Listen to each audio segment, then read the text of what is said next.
আপনিও কি আপনার বড় বড় কাজকে কালের ভরসায় রেখে দেন? আপনার কি মনে হয় যে সময় আপনার হাত থেকে বালির ন্যায় পিছলে যাচ্ছে? যদি অ্যান্সার হয় হ্যাঁ, তাহলে আজকের এই অডিও বুক আপনার জন্য গেম চেঞ্জার রূপে প্রতিভাত হবে। আজ আমরা কথা বলবো ব্রেন ট্রেসের লেখা best selling book eat that ফ্রগের বিষয়। ইতিপূর্বে আমি এই গ্রন্থের প্রথম পর্ব আলোচনা করেছি। আজ আলোচনা করব এর দ্বিতীয় পর্ব, চ্যাপ্টার 2, সেট দ্য টেবল।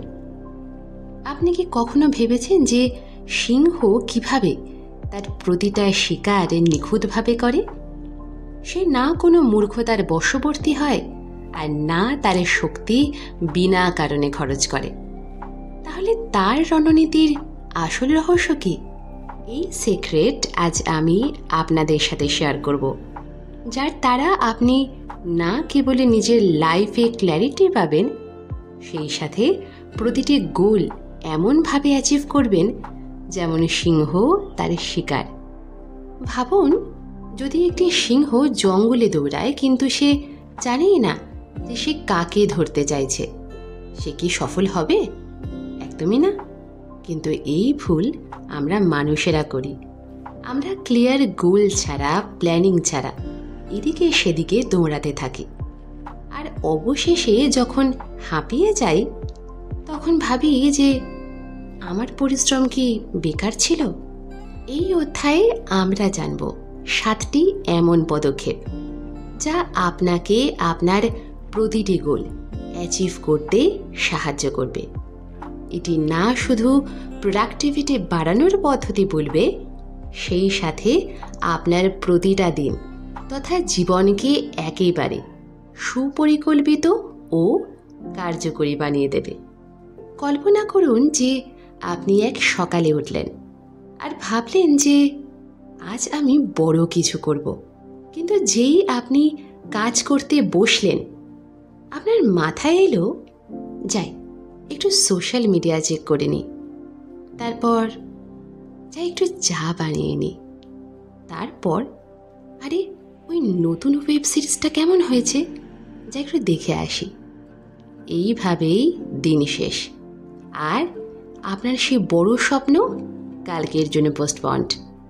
হাসি পাচ্ছে তো? কিন্তু জানেন কি যে আমরা সবাই কখনো না কখনো এই চক্রব্যূহে আটকে পড়েছি। একবার ভাবুন যে সিংহ যদি এমনটা করত, তাহলে কি সে কখনো তার শিকারকে ধরতে পারত? একদমই না। Step 1, decide what you want. Clarity আপনার সকল কাজের সূত্রপাত।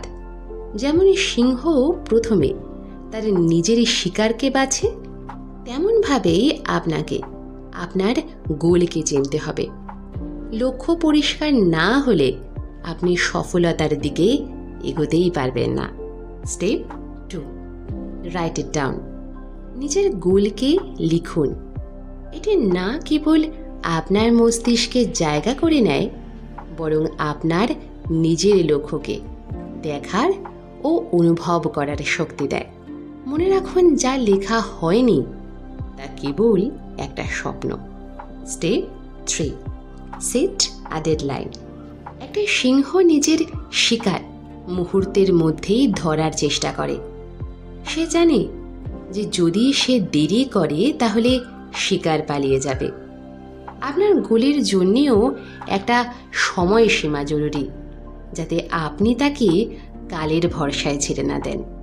স্টেপ 4, নিজের লক্ষ্য পর্যন্ত পৌঁছানোর জন্য কোন কোন পদক্ষেপ গ্রহণের প্রয়োজন তার একটা লিস্ট বানান। এই লিস্ট আপনার রোড ম্যাপ হবে। Step 5, organise your list. এবার এই লিস্টের প্রাথমিকতা, অর্থাৎ প্রথমে কোনটা জরুরি সেই হিসেবে ক্রমানুসারে সাজান। এমনটা করলে আপনার বড় লক্ষ্য ছোট ও ম্যানেজেবলভাবে বিভক্ত হয়ে যাবে, যাকে আপনি সহজেই পূরণ করতে পারবেন। স্টেপ 6, ভাবতে ও প্ল্যানিং করতে সময় নষ্ট করবেন না। যা করার তা এখনই করুন, কালের অপেক্ষায় থাকলে আপনি আপনার লক্ষ্য থেকে অনেক দূরে চলে যাবেন। স্টেপ 7, প্রতিদিন নিজের লক্ষ্যের জন্য কিছু না কিছু করুন। তা সে ছোট পদক্ষেপ হোক বা বড়, কিন্তু এগিয়ে যাওয়া জরুরি। পাওয়ার আওয়ার মেথড। আজই 1 ঘন্টা বের করুন, শুধুমাত্র নিজের গুরুত্বপূর্ণ লক্ষ্যের জন্য কাজ করুন।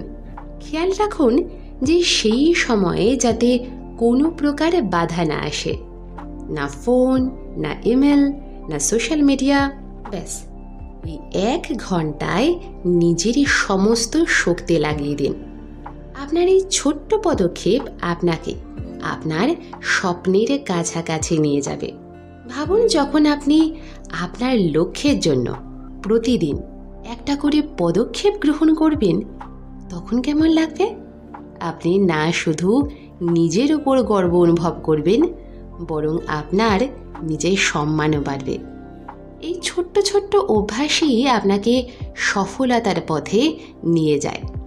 কিন্তু দাঁড়ান, কেবল গোলসকে নিশ্চিত করা ও তার উপর কাজ করাই কি যথেষ্ট? নাকি আপনার মধ্যে এমন কোনো প্রতিবন্ধকতা লুকিয়ে আছে যা আপনাকে আপনার লক্ষ্য থেকে দূরে নিয়ে যাচ্ছে? পরবর্তী অধ্যায়ে আমরা কথা বলবো যে কেমনভাবে আপনি আপনার মধ্যে থাকা প্রতিবন্ধকতাকে চিনতে পারবেন আর তাকে সারা জীবনের মতন দূর করতে পারবেন। তাহলে জুড়ে থাকুন, কারণ আপনার সফলতার কাহিনী এই শুরু হলো মাত্র।